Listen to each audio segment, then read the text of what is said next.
Hey there, folks. You've been paying any attention to the news. You know that our president is a hero for saying what he said about the murder of innumerable Christians in Nigeria with apparently the permission of the Nigerian government. It is horrific. It is evil.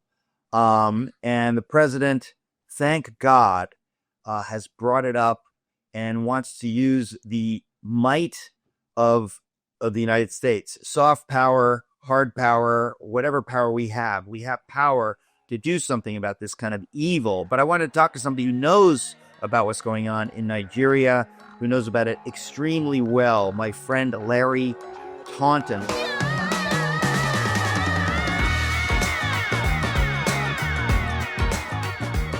Larry, welcome back.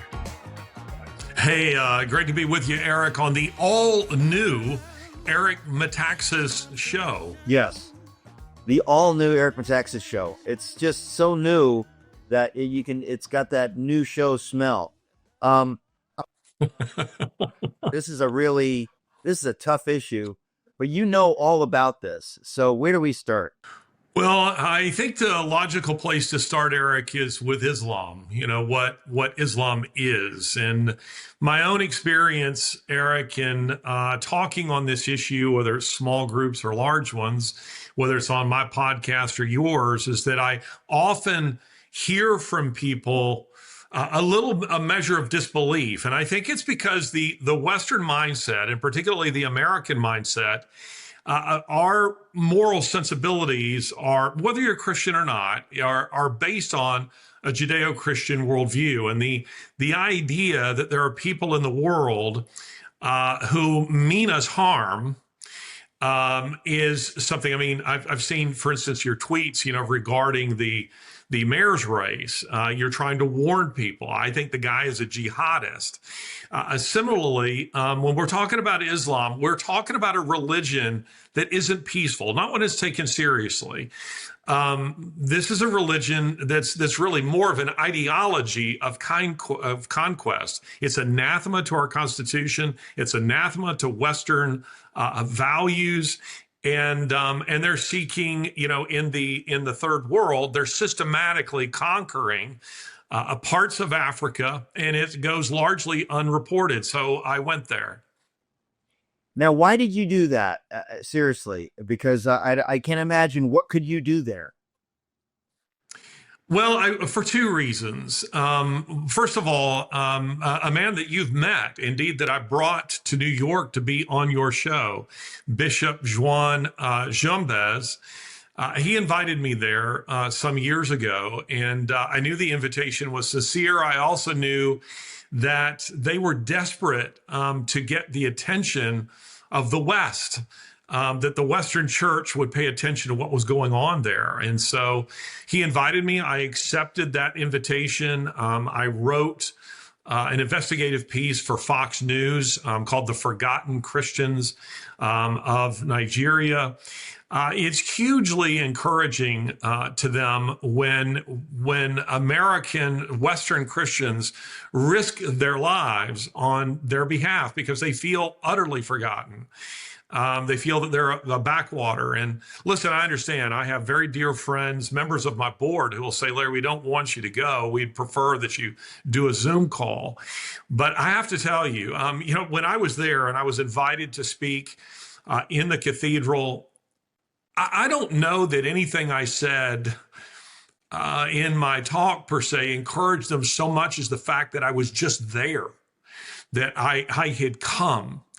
And was talking to them, was, going around central Nigeria, trying to get a handle on this persecution and what was going on. And Eric, these are marvelous people. They are remarkable people who were ready to sacrifice their own lives for my own safety. I had to be hidden. I was picked up at the airport, hidden in an automobile and driven 6 hours to the north on, what I'll call basically bandit, roads, where the Fulani herdsmen militia, which is an Islamic terrorist group, where they're known to operate along with many others. And white people are prized because they are, they're good kidnapping material. So for me to go there, the Nigerians knew this meant, great risk to my personal safety. A lot of people don't understand that Nigeria, from the central northward, arguably the most dangerous country in the world. And the way, sometimes you see these lists that say, here's the top 10 list of the most dangerous countries in the world. Sometimes Nigeria's on them, sometimes it's not. But I think it's just simply because it gets repetitive saying that the Bible is the bestseller, every year. So we're just not even gonna mention it. It's the same way with Nigeria, and it's not because these kinds of things aren't happening in other parts of Africa. It's because of the sheer scale of the terror in Nigeria. Okay, well, what accounts for this? In other words, what kind of a government or non-government do they have? What is going on in Nigeria? Well, it may be a good place to start answering that question is to talk about how this works, what this looks like. So the Nigerians would tell you that about 25 years ago, truckloads of children began appearing in their towns, in their villages, in their cities, just being dumped out. All of these children, and people are thinking, what in the world, is going on? Well, you see, in Africa, and this is again something that the Western mind just really can't comprehend. According to Islamic law, the average is a Muslim male can have up to 4 wives and innumerable, concubines, mistresses. And so the average African Muslim male may have 25, 50, 75, or even north of 100 children. They don't, in many instances, care, but just for a few. And so what happens is some Islamic leaders, show up at his house and say they're going to care for and educate his children, but they have to take them away, to school. And usually they say, yeah, well, sure, that would be wonderful. So they load them on trucks. They take them to neighboring Christian or predominantly Christian villages, towns, in this case, country, Nigeria. And they drop them off. And then a Muslim cleric, an imam, is sent as a kind of missionary to provide them with just a little bit of food, some items, trinkets that they can sell on the streets. They begin radicalizing them. And these are Sunni, mostly Sunni, funded out of Saudi Arabia, along with other places. And then when it's time for the Boko Haram or the Fulani herdsmen to attack, these kids by this time, they know these villages, they know these towns, they know the people in them really well. And these kids are armed with AK-47s or machetes. Machetes, kill more people in Africa than do guns. They're very cheap to reproduce, to make. And they just say, okay, show us where Eric Metaxas lives. And the kids will say, I know exactly where he lives. And they will go and, show us where the vicar lives. Show us where this Christian, councilman lives. And the kids lead the way in showing them who to target and where to target them. This is satanic. We have to call it what it is. It's satanic. It's inconceivable to us. And this is, you've touched on it. We are so soft in the West, so naive that it's astonishing. There is tremendous evil in the world. What we've just been hearing just now, you said that, these Islamic fathers, what are they? They have dozens and dozens of kids that they don't care for. They then turn them over to whomever. This is slave labor. This is child slavery. And it goes on. And then they use these child slaves to murder Christians. It's the kind of thing that we just can't imagine in the West. We have become so inured to the concept of actual evil. We're so spoiled and soft that we basically ignore it. But you're telling us what's going on, and then we read these reports that, hundreds of thousands of people are being murdered. So I am really thrilled. I cannot say how thrilled I am that our president has spoken out on this. The president of the United States, whoever the president is, has tremendous power. to bring attention to things. And so I'm just thrilled that President Trump stuck his neck out and talked about this and said, we're going to do something about it. What is your sense of what is possible? Well, a couple of things for people to bear in mind here is that the Nigeria has been largely a Christian country in modern history. Bear in mind that it was one of those countries that the gospel reached very, very late. It wasn't until the 1930s that missionaries penetrated the interior of Nigeria. Of course, it was a British colony, at one time, the crown jewel of Africa. Nigeria is the largest country in Africa, largest population. It's oil rich. And yet, 1%, control all of that. But see, now the government is controlled by Muslims, and the UN has played a role here because I was talking with one man, a delightful Christian man, elderly, who all call James. And James was saying to me that after they had been attacked, the first time by the Fulani herdsmen militia and the Boko Haram, again, both Islamic terrorist groups, he decided, because by Nigerian standards, he was reasonably wealthy, he decided he would arm the people of his church and in his Anglican diocese. So he did with AK-47s. He made sure that people were ready. Again, this is so alien to American, milquetoast, kind of Christianity. We're arguing about whether or not we should be winsome all the time. And these are people who are fighting for their lives.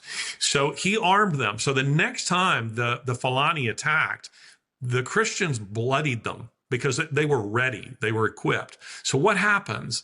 The UN steps in, declares it a human rights violation, and disarms the Christians. They disarm them, knowing full well that it will make them vulnerable to attack. So coming back to your question about Trump, the Nigerian Christians love Trump.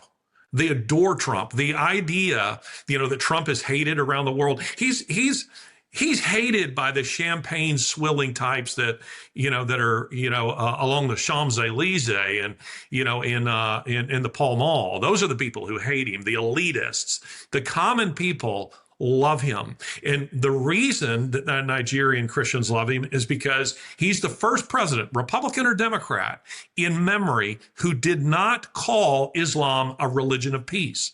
I mean, one of the questions I got all the time is, why are your politicians always saying Islam is a religion of peace? They're macheteing us.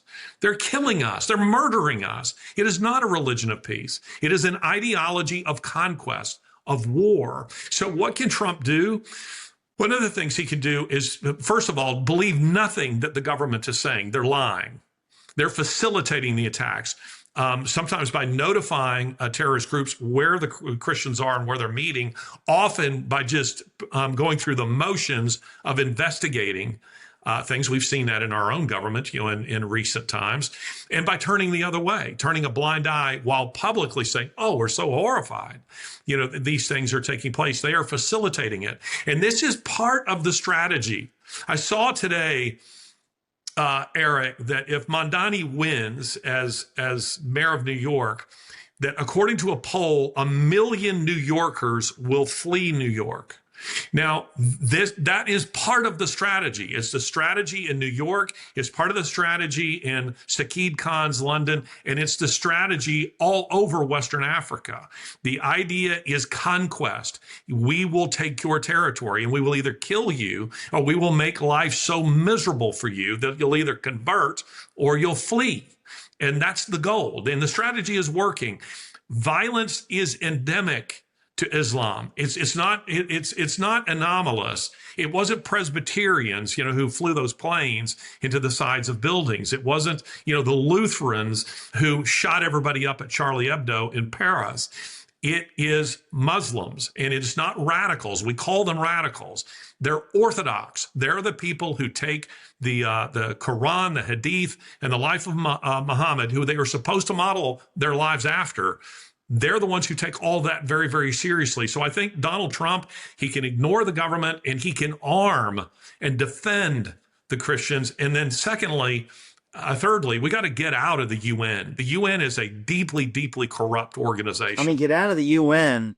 That's one step. I would say we should bulldoze the UN into the East River. The idea that we would allow that wicked organization to exist here on our shores at this point it's almost unbelievable to me. I agree with you. And with our money. With our money. Well, I mean, I almost wonder Trump is radical enough, wild enough to think outside of the box. And he, you say that that Nigeria is an oil rich nation. You wonder if it's possible to somehow rearrange things geopolitically. I don't know if China is in there or who is in there, but we're blessed to be a blessing. America has been mightily blessed, and we're blessed to be a blessing. And I don't know what we can do, but it seems to me that, I'm not talking about colonialism, but I'm talking about lending a hand to people that are suffering. Well, listen, I can't speak to a specific organization. Maybe some others who are listening might know. But I'm very grateful to those people who support my work and enable me to do these kinds of things, to report on it. I would encourage those people who are concerned to find organizations that are genuinely providing relief and protection to these Christians. I saw one Christian tweet yesterday that they don't want any of these people. I think to myself, there are, as I was all over South America following these migrant caravans.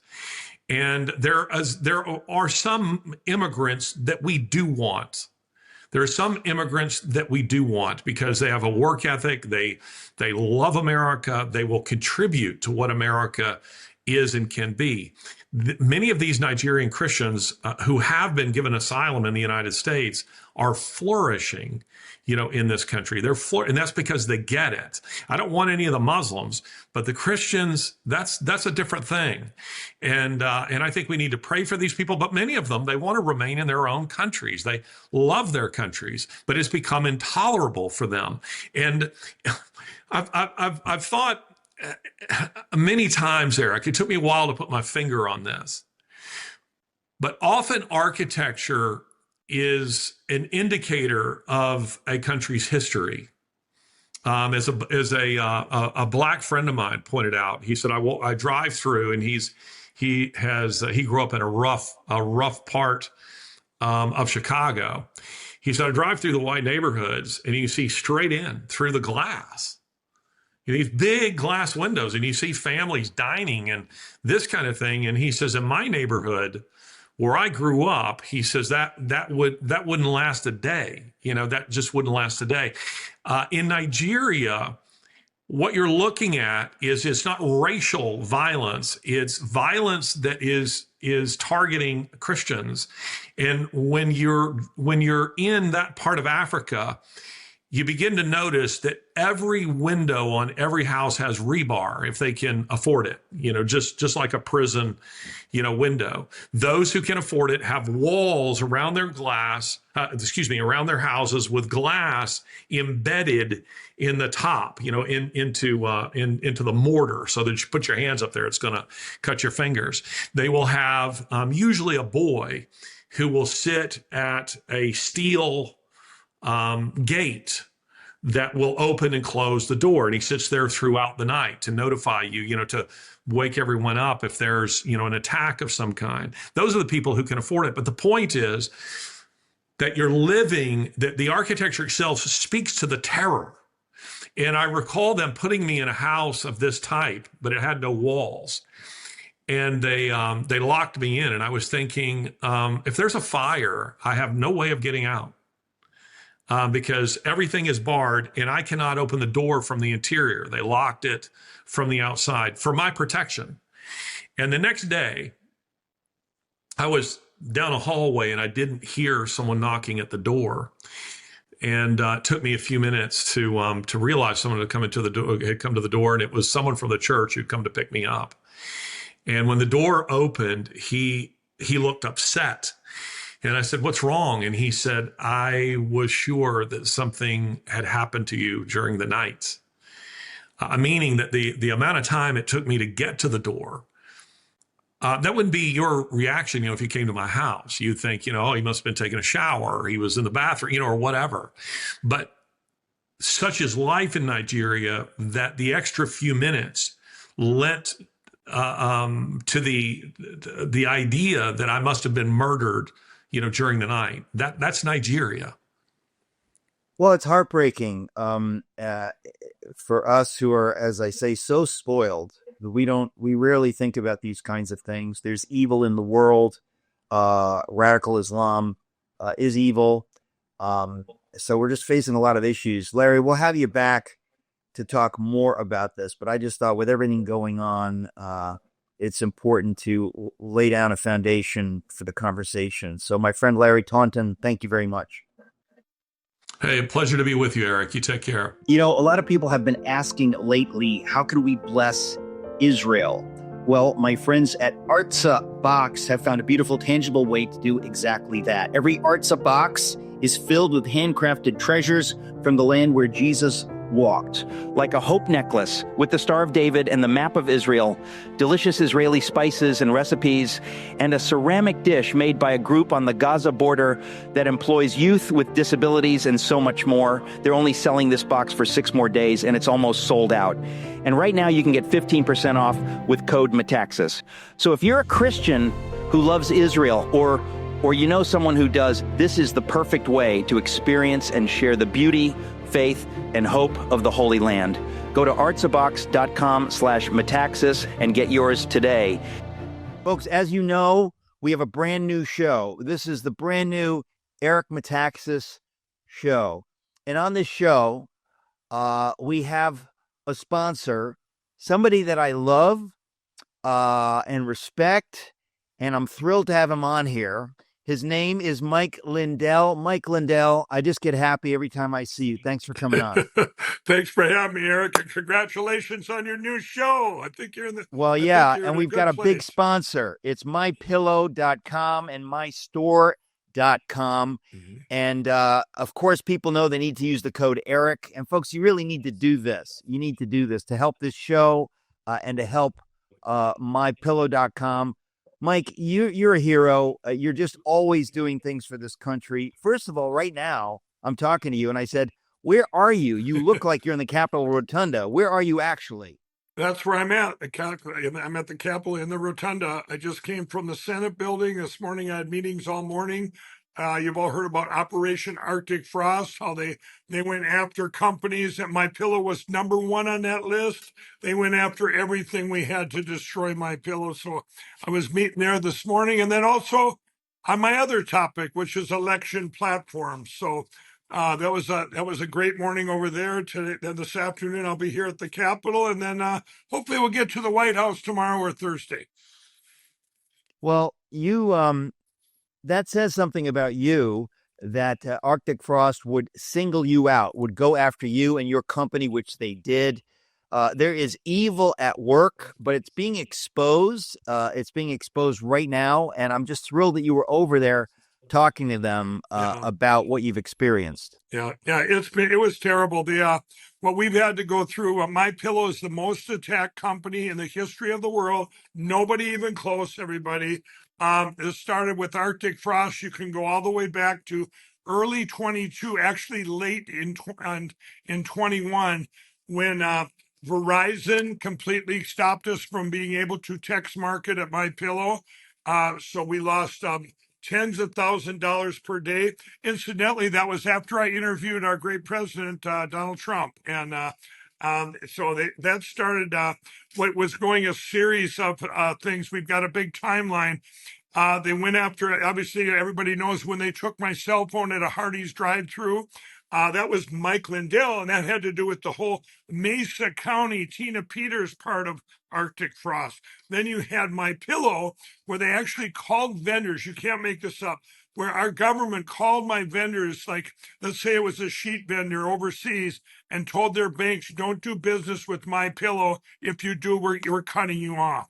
You had things like American Express cut our credit lines. You had Merchant Server call up and say, you have to get, we're going to do a $5 million hold. PayPal shut off. I mean, Eric, it was the biggest attack probably ever known. The biggest thing though was my bank, two banks. We got debanked 3 times. But the one that was the most disturbing, I grew up with a friend of mine was president of the bank, and he had to make a call to me, and he said, "Hey, Mike, we have to part ways here," and he couldn't even tell me why at that time. That's pretty powerful when you can make a call to someone's bank and say, it's like the old mafia, Eric. It really is the old mafia. Hey, you do this or else. You do this or else. You do this or else. I mean, it was disgusting. I did find out. Obviously there's so many other people affected and senators affected. But it really needs to the public needs to know about all this. It's just horrific. And it's only by the grace of God that my pillow is even still here with not just the attacks by our own government, but remember my pillow and myself also were attacked with lawfare, with voting machine companies suing us at every turn and other lawsuits that, and why were they? And everyone says to me, Eric, they go, well, Mike, Donald Trump won last November, a year ago. Boy, you were vindicated. It's all over. No, they've turned up the attacks. And why? Because I stand for where we need to get to as a country to secure our elections. Paper ballots, hand count. I've never backed off on that. I was just with the Senate today, talking to them, the senators over there. And our great president, that's what he wants. He wants to get to same-day voting, get rid of mail-in voting, paper ballots, hand counted. But they continue to attack me as of right now in Minnesota. Eric, I know the Lindell Recovery Network was dear to your heart that you back, but what we do is we get people off addiction and get them to Jesus Christ. And Keith Ellison, the crazy extreme Muslim in Minnesota, our attorney general has attacked my Lindell Recovery Network. Why? Either because it's a Christian base, maybe that's it. Maybe it's still a carryover of me wanting to secure our elections, or maybe it's because I'm considering running for governor of Minnesota, or maybe it's all 3. Well, look, we're dealing with evil. I guess the good news, Mike, is it's being exposed. Thanks to folks like you, it is being exposed slowly but surely. More and more people are hearing about what we've been going through. Right. Yeah, it's been 5 years of attacks. And I've said this before, everybody. We are so blessed that God gave us grace these last 5 years. And Eric, people always say, Mike, this doesn't feel like grace. Come on. Well, it is, everybody. If our president, and even he will tell you this, as I've talked to him over the years, I said, sir, if they'd have put you in back then, flipped it over to you back in December 14th or back in 2020, we would have lost our country forever, Eric. It all had to be revealed and uncovered, and we went through it. I just said it the other day. We're in the greatest revival for Jesus Christ in history. And a year ago, I told, actually, it was like the summer before last. I was with our great president. Him and I were sitting there, and he was talking about how our country was just getting destroyed, and I said, sir, but I said, these things, God uses all things for good for those who believe. And he goes, I said, people are pouring into your bucket of common sense, and they're also pouring into the bucket for Jesus Christ. We're in the greatest revival in history. And then he looks at me, he says, but Mike, he said, everything's getting destroyed. I don't know if we can fix it in 4 years when we get in there. And I said, sir, with God working through you, you'll get it done faster and better than anyone in history. And look what he's doing, everybody, and look what's getting done. But I will tell everybody this, is if we don't secure what I keep fighting for, to secure our elections, and these midterms coming up are the most important things in the history of our country right now. You've got these, everything can be in vain. It'll be just a blip in history. Look at all those people that tried for 5 years. Look at those people that gave everything. And we can't let that be in vain. And I really believe there's great things going on, Eric, that I'll report this. You guys, everybody knows what I stand for. I don't have to hide it anymore and say, well, I guess I've never hit it, but to melt down the voting machines, turn them into prison bars and go to paper ballots. But let me tell you, in Texas, We now have Dallas County, Texas, everybody, a huge county that is going to strictly paper ballots hand counted in the upcoming primary. This is a prototype for the country. Oh, it can't be done in big counties. Rubbish. We're doing it. It's beautiful. It's unbelievable. Mike, look, I'm like a broken record. You're a hero. I have just admired you. It's almost unbelievable to me how strong you have stood in the midst of this hellish onslaught.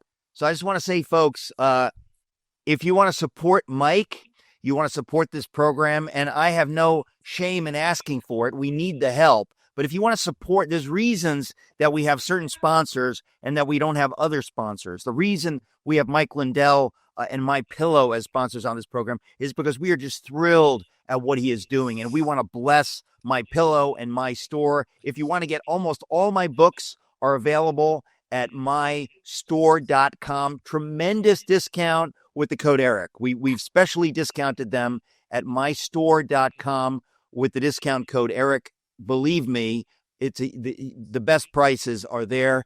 And mypillow.com. You guys, Mike, let's just take a minute. You have all kinds of stuff there. Obviously, I want people to use the promo code Eric, but Right. you have so much wild sales there right now. Yeah. Just tell us briefly what people can find at mypillow.com. Well, you kind of got two sales colliding. You got the Made in the USA sale. That's our beds we make here. That's our mattress toppers. That's our box springs, our adjustable beds. We have our pillows. We've sold over 80 million, 85 million because they work. Our My Pillows, every size classic. We got classics on sale, $14.98, queens, $18.98, kings, $19.98. That's the lowest price in history, everybody. Promo code Eric. Then we've got a 3-in-1 sale with a bonus going on. This you guys need to hear about. Our towels that just came in 2 days ago. Remember, we have to pay cash for everything now. So we basically, there was a gap. We got enough money to get the towels in. The towels all came in. These are towels that actually dry you. These 6-piece towel sets, they work. It's proprietary technology. The best towels in history. $39.98. That's they're normally at $79.98 or $69.98. You guys with that promo code Eric. The next one is our premium My Pillows. This was an exclusive edition, queen size. $18.98, king size $19.98. Once they're gone, they're gone. But you know what? They are gone, so we're substituting our flagship premium My Pillows. They sold out fast. We're putting in our premiums that we've never had that low for your audience, Eric, for promo code Eric. Then you guys, here's the big one. $29.88. We're closing out our line of sheets, our percale sheets, for any size, any color. Once they're gone, they're gone. You guys can get as many as you want with promo code Eric. We're not going to put a limit on those, but you get all the sizes are there right now. I checked before I came on, but once they're going to go very fast, probably within a couple of days, a week or so here. And then the last one is the slippers. This is Eric exclusive here. And the slippers are $39.98. These are the best slippers in history, everybody, if you have a pair. $39.98. Once they're gone, they're gone. But that is the lowest price. And if you're a real slob, history. like many Americans, you can wear them to the airport. Yeah. Because you just don't care. But It's better that you just wear them at home. Right on. So we got these, you guys, we have that, and you're supporting, it's a win-win-win. You're supporting my employee-owned company that's been attacked, and by the grace of God, and you guys helping us out, we're still here. You're helping out this great new show by Eric. We're proud to be one of your sponsors, Eric. We are so proud of your way you do for our country and this show. And then also, what's the biggest win? You guys at home get the best products ever made. The products that get you the greatest sleep. You know what? I'll tell you. Our great president, he doesn't sleep much, but when he does, it's quality. He has a My Pillow and the sheets. He loves them, and myself, He I don't uses sleep it 1 much, hour per night. That's all he needs. 1 hour per night. Mike, I want to say this because this is, people think I'm joking. I remember just a few years ago noticing that towels were not working. This sounds so insane. Like, what is the job of a towel? To dry you off. And everywhere I went, there were these towels. They look really nice, but they don't seem to dry. It's bizarre, absolutely bizarre. And finally, I talked to you about this, and you gave us the whole story of what had happened. We don't need to go into it now. But the bottom line is, my pillow towels actually work. It is so noticeable. They do their job. They dry you off. It's kind of amazing to even bring up something like this. I know you would think, right? They absorb you guys. And really quick, this goes back to 2006. Our own government, they say they the towels be imported from all over the world with no restrictions on them. And here came towels, and they added stuff like fabric softeners and oils, so they felt soft in the stores. And you got them home and they didn't dry you. It's almost like those pre-snotted tissues they gave us that felt lotiony, you know, when you went to blow your nose and go, what's this slimy stuff, right? And so I looked at it. Did you just say pre-snotted tissues? Did you just say that on this program? I think that might be a first and a last. A first and a last. No, this is true, folks. So honestly, you can check it out. You'll see. Like, we're not making this up, but My Pillow, the towels, they're fantastic. Honestly, awesome. I would not use any other towels at this point. Obviously, use the promo code Eric. Mike, I'm just so grateful to you. I hope people just want to support you and what you're doing, and that they're looking for excuses to buy stuff at My Pillow and at my store just to support you, because you've been through hell. What you have done has been for every American. Every American owes you a debt of gratitude. You know that I don't just say that. I'm so grateful for you, for what you have done. I look forward to seeing you in person, one place or another. But Mike, we love you. Thanks for coming on. Thanks for what you do for this country. God bless you, my friend. Well, and thank you for what you do, Eric. God bless you, and thanks for having me on. This Christmas, as we celebrate the Super Centennial coming up, Super Centennial 250th, there's no way, better way to support it than by supporting my friend, an American hero, Mike Lindell. He's one of the main sponsors on this program. He's the man behind My Pillow. He put his money where his mouth is. Some of you know this if you've watched the program. He stood up for the country. He was unfairly canceled by the big box stores. So I want us to stand with him. So please go to mypillow.com. Use the promo code Eric to save big on pillows, sheets, slippers, everything you need for Christmas comfort.